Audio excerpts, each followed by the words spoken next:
Hi everyone, welcome to the third episode of the Architecture Math Skills series. After learning about the data and UI layers, now it is time to take a look at how to handle UI events. Note that we'll show Jetpack Compose code in this episode. However, the same principles can be applied to views.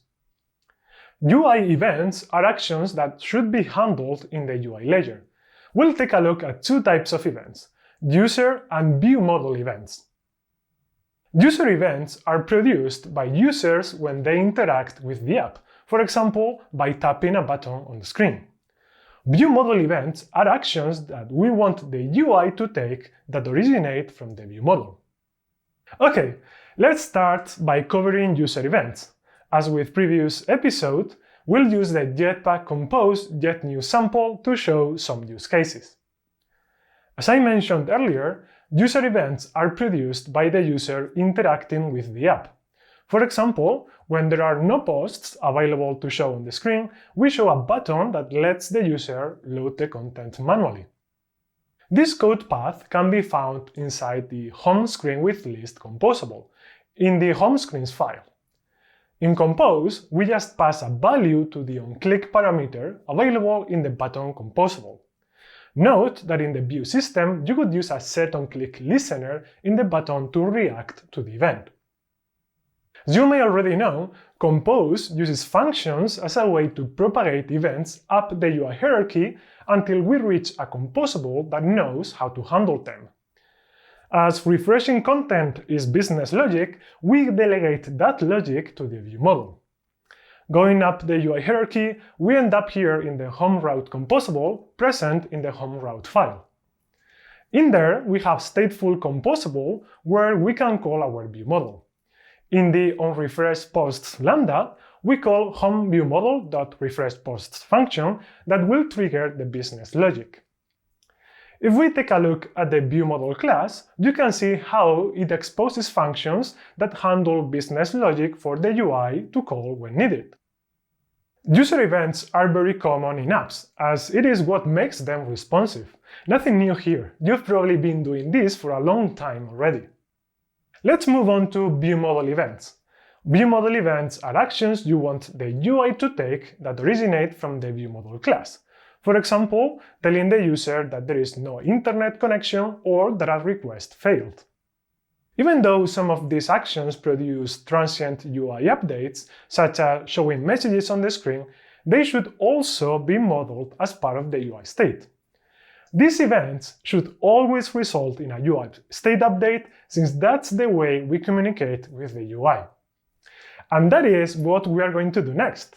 Let's see how we can communicate with the UI to display an error message on the screen when a request fails. Back to the homeViewModel class, see how homeUIState models the UI state of the home screen. It is exposed as stateflow, which is an observable data holder type. As alternatives, you could use live data or Compose's state APIs such as mutable stateOf. As all ViewModel events should be modeled as part of the UI state, we add a property to our home UI state called error messages of type list of integers, which represent a string resource ID. We use a list as we might want to queue up multiple messages that are displayed sequentially to the user. Note that the view model is agnostic of the UI implementation. These error messages could be displayed in a toast, snack bar, or dialog. The name is generic enough to accommodate any UI needs. In this case, our designer decided that we should show these messages in a snack bar as seen here. Also, see how we allow the user to retry again if they want to. Before jumping into the code, let's see how this is going to work. When the request fails, the view model will update the UI state with a new error message. Then the UI will react to the new UI state and display the message on the screen. When the message is gone, either because the user interacted with it or it timed out, the UI will notify the view model, which will remove the message from the UI state. In Compose, the scaffold state has a property called snackBarHostState, which has a method called showSnackBar. We will use this method to show the snack bar. The code we need to look at is the refreshPost function from the view model that gets called when new data is requested. Even though we are interested in the case when the request fails, let's take a quick look at the happy path. When we call the function, we update the UI state to indicate to the UI that the data is loading. It refers to the current UI state, which is immutable, so we make a copy of it and update is loading. Then we launch a new coroutine to call the suspend getPostFit method from the repository. If the result is successful, we update the UI state with the postFit, which is the data that the repository returned, and set the loading flag to false because the data is already loaded. Okay, that's cool, but we are in fact interested in the case when the request fails and the repository returns an error. If that's the case, we need to update the error messages queue. First, we add the string resource ID of the load error message to the current error messages queue. And then we update the UI state with a copy that contains the new messages and the loading flag to false. To show the snack bar in the UI, we need to handle these error messages in the home screen with list composable, where we have access to the snack bar host state, which is part of scaffold state. Apart from the UI state and scaffold state, the composable also takes two functions as parameter: onRefreshPosts in case the user taps on the retrieve button, and onErrorDismiss to notify when the error message has been dismissed. In the composable function body, we need to check if there are any error messages to display on the screen. If that's the case, we retrieve from resources the actual text for the error message and the one for the retry button. To show the snack bar, we need to call the suspend showSnackBar function available in the snack bar host state. Since showSnackBar is a suspend function, we need to call it in the context of a coroutine. LauncedEffect is a composable designed for exactly this purpose. We call the function passing our error message, the retry message, and the scaffold state.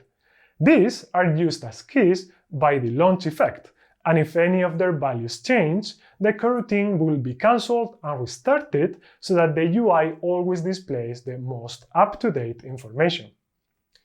As this effect creates a new coroutine, we can now call the suspend showSnackBar function, passing the error and retry messages as parameters. Calling this function is what displays the snack bar on the screen. As any other suspend function, it suspends the coroutine until the snack bar result is available, which is either when the user taps retry or the snack bar is dismissed after a certain amount of time. We can check whether the user tapped on the retry button by checking the snack bar result. If the result is equal to action performed, the user tapped on the retry button and we call the onRefreshPosts lambda. At this point, we know that the message is no longer shown on the screen. Therefore, we call the onErrorDismiss lambda with the message ID to notify that the error was dismissed. Cool, our job here is done. SnackBar will be shown whenever the view model adds a new message to the error messages list. Up in our UI hierarchy, we end up in the home route composable that is in charge of interacting with the view model. Here, we give a value to the onErrorDismiss lambda that tells the view model that the error has been shown to the user.